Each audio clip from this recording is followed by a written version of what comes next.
1 second, 1.5 second या 2 second या 5 second, बस उतनी देर तक बिल्डिंग को होल्ड करना है। अगर उतनी देर आपकी बिल्डिंग बच गई तो बच गई, और नहीं बची तो गुजरात में आप भाइयों को पकड़ डाल के कि पकड़ मजबूती किससे आई, मशीनों से टेस्ट किया गया है। सरिये को कंक्रीट में डाल के अलग अलग एंगल बना के उसको ऊपर खींचा जाता है सेट होने के बाद। जिसको ज्यादा ताकत लगती है खींचने में, इसका मतलब उसकी पकड़ सबसे मजबूत है। तो जिस एंगल पे सबसे ज्यादा पकड़ मजबूत आई उस एंगल को इन्होंने रजिस्टर करा लिया। उस एंगल पे रिब खाली कामधेनु कंपनी का ही सरिये में लग सकती है, दूसरे सरिये में उस एंगल पे रिब नहीं बना सकते क्योंकि वो इनकी पेटेंट है। तो सबसे मजबूत पकड़ जो कंक्रीट के साथ सरिये की आती है उस एंगल पे ये रिब डाली गई।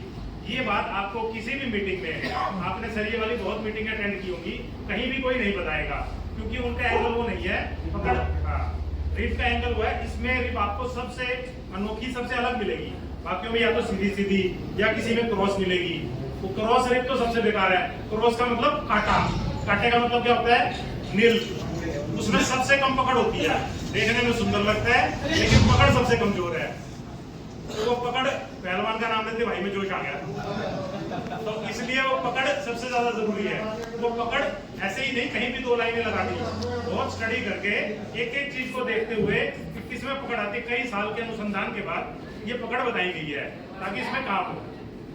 दूसरी बात, एक संतोष भाई ने बताया था कि आप लोग घर बनाते हैं, घर में मकान मालिक जो होता है वो पूरे कागज की तरह होता है। वो हमेशा जिस भी मिस्त्री मजदूर ठेकेदार भाई पे आप बंद करके विश्वास करता है कि नहीं भाइयों? वो उससे पूछता है भाई सीमेंट कौन सी लगाए, सरिया कौन सा लगाए, फलानी कौन सी लगाए, एक बार जरूर पूछता है, फिर उसे ले आए कोई सा भी, लेकिन आप पे उसको निर्भर होता है।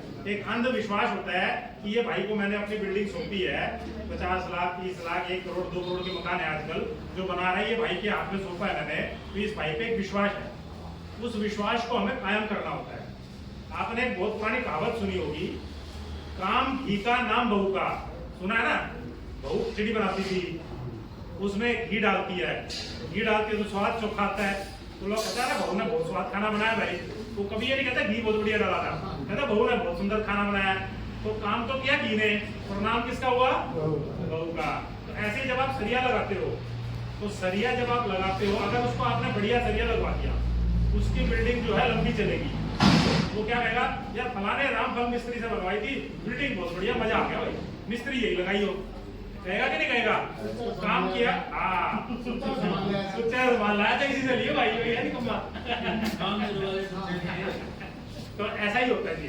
देखो क्या है कि इसलिए हम उसको सही राय दें, हमारा दायित्व बनता है। कई लोग तो क्या लालच में आके कुछ भी गलत राय दे दे, वो भी गलत है क्योंकि सारा दायित्व हमारा है। उसको सही राय दें, सही जगह सही प्रोडक्ट उसके यहाँ लगेगा, तो एक तो हमारी उड़ूल बनती है। क्योंकि अगर कोई भी चीज हल्की लगी, सरिया हल्का लग गया, थोड़े दिन बाद वो फूल गया, वहां से रेड आ गई, वो कहेगा यार मिस्त्री पता नहीं कैसा था, कैसा मकान बनाया, दुखी हो गए, पता नहीं कैसा आदमी पकड़ा गया, तू कहता ना बोझे। तो इसलिए उसको राय सही दें, बढ़िया प्रोडक्ट लगाए, ताकि आपका भी नाम होगा और उसकी भी बिल्डिंग चलेगी, वो आपको भी दुआएं देगा और 4 आदमियों को बताएगा कि फलाने मिस्त्री से काम कराइए भाई, तो काम बढ़िया बनेगा। उसको हमेशा दे। दूसरी बात आपकी ये है कि जैसे हम लोग डॉक्टर के पास जाते हैं, डॉक्टर क्या कहता है भाई जांच करा ले। क्यों कहता है जांच करा ले? डॉक्टर के सामने हमारा शरीर है, देख ले, बता दे क्या बीमारी है। तो क्यों कहता है जांच करा ले? क्योंकि कई ऐसी चीजें होती है जो डॉक्टर को जांच करा के ही पता लगेगी। देखने से तो वही आदमी 2 हाथ 2 पैर दिखता है, हर आदमी 2 आंख, किसी के शुगर ज्यादा है, किसी के कम है, किसी के ताकत कम है, किसी के ज्यादा है, तो जांच करने से पता लगती है। ऐसे ही सरिये की भी जांच होती है।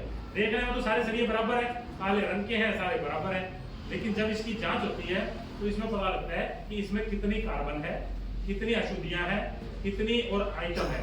कई अशुद्धियां, कई लोग सरिये की कीमत कम करने के लिए अशुद्धियों की मात्रा बढ़ा देते हैं, लोहे की मात्रा कम कर देते हैं। उससे क्या होगा?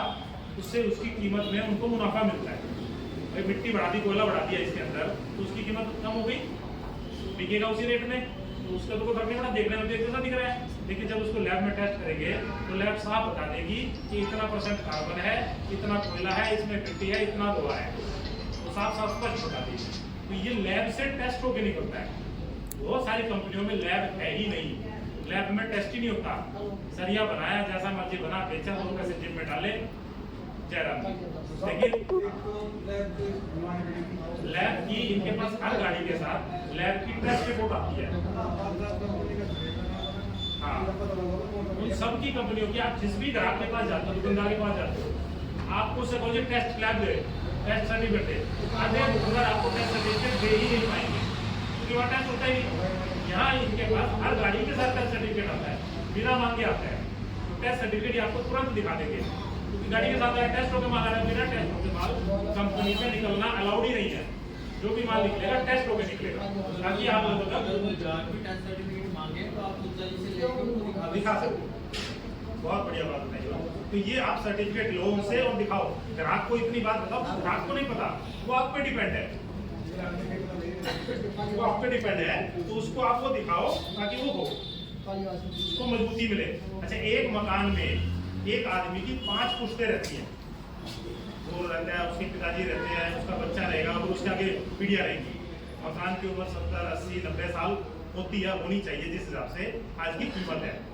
अब हम एक भाई साहब बुशर्ट खरीदते हैं बच्चे की, 200 रुपए की बुशर्ट है, 4 बार हिलाते हैं डुलाते हैं, अरे ये लंबी है, ये छोटी है, ये बढ़िया नहीं है, इसमें गर्मी लगेगी, इसमें बालक दुख पाएगा, करते हैं कि नहीं करते हैं। एक 200 रुपए की बुशर्ट है, 4 बार बालक ने पहननी है, उसको हम 4 बार हिलाते डुलाते हैं, 4 जगह ट्राई करके लेते हैं। एक मकान जिसमें 5 पुश्तें रहनी है, कोई भी सरिया लगा दे, जब भाई 10,000 बच रहे हैं यार, छोड़ 10,000 बच रहे हैं, ये लगा दे। और उसमें अगर वो मकान की लाइफ कम हो गई, अगर 5 साल भी कम हो गई तो कितना फर्क पड़ा, और अगर 30 साल कम हो गई तो कितना फर्क पड़ा भाई साहब, बहुत फर्क पड़ गया मकान की कीमत। सरिया बाबूजी ने बताया एक ऐसी आइटम है, सरिया और सीमेंट, जो सारी उम्र बदला नहीं जा सकता। आप टाइल बदल सकते हो, पंखा बदल सकते हो, बिजली की तारें बदल सकते हो, फर्नीचर बदल सकते हो, सोफा बदल सकते हो, सरिया बदल सकते हो। जो सरिया लग गया, बिल्डिंग रहेगी जब तक वो रहेगा, सरिया निकल गया तो बिल्डिंग निकल गई। तो ऐसी चीज जिस पे सारे मकान की मजबूती डिपेंड करती है, सारी निर्भर करती है, उसको हम जो मर्जी लगा दें, 10, 20, 50 हजार रुपये बचा ले और 50 लाख की बिल्डिंग कैसे ऐसी करते हैं, उचित नहीं है। उसके लिए सिर्फ सरिया सबसे बढ़िया गुणवत्ता का लगाना चाहिए, बाकी चीजें हल्की लगा लो, जब मर्जी बदल दो, ये तो बदला नहीं जा सकता, ये तो एक बार लग गया तो लग गया। और सारे मकान की मजबूती सिर्फ और सिर्फ सरिया और सीमेंट पे डिपेंड है। सरिया बढ़िया होना चाहिए। एक सरिया में एक और विशेष गुण है, वो क्या गुण है, कोई भाई बता सकता है कि सरिया में हम एक बिल्डिंग में सरिया क्यों लगाते हैं?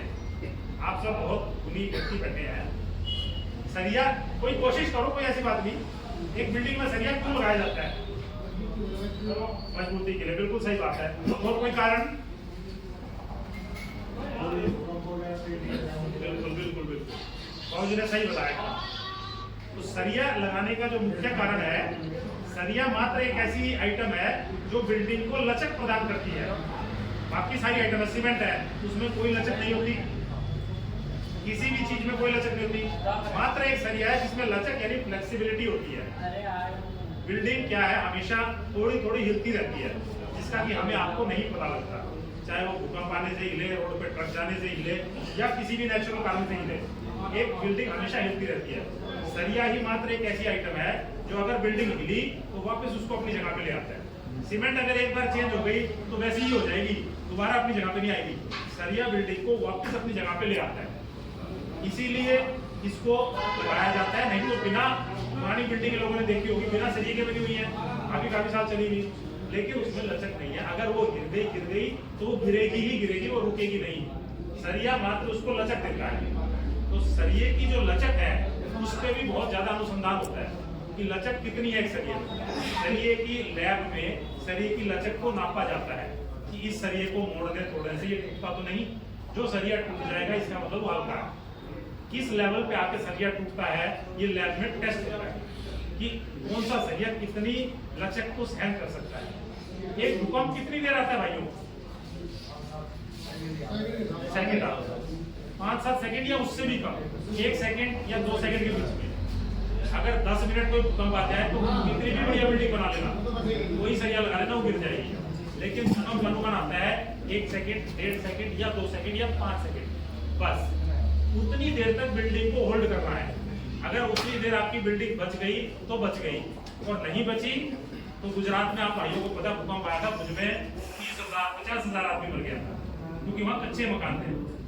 मकान गिरा, आदमी कभी भी भूकंप से नहीं मरता, मकान के गिरने से मरता है। जान माल का नुकसान मकान के गिरने से होता है। हाँ हाँ, भूकंप से कोई नहीं बनता, बिल्कुल सही कहा सर। ये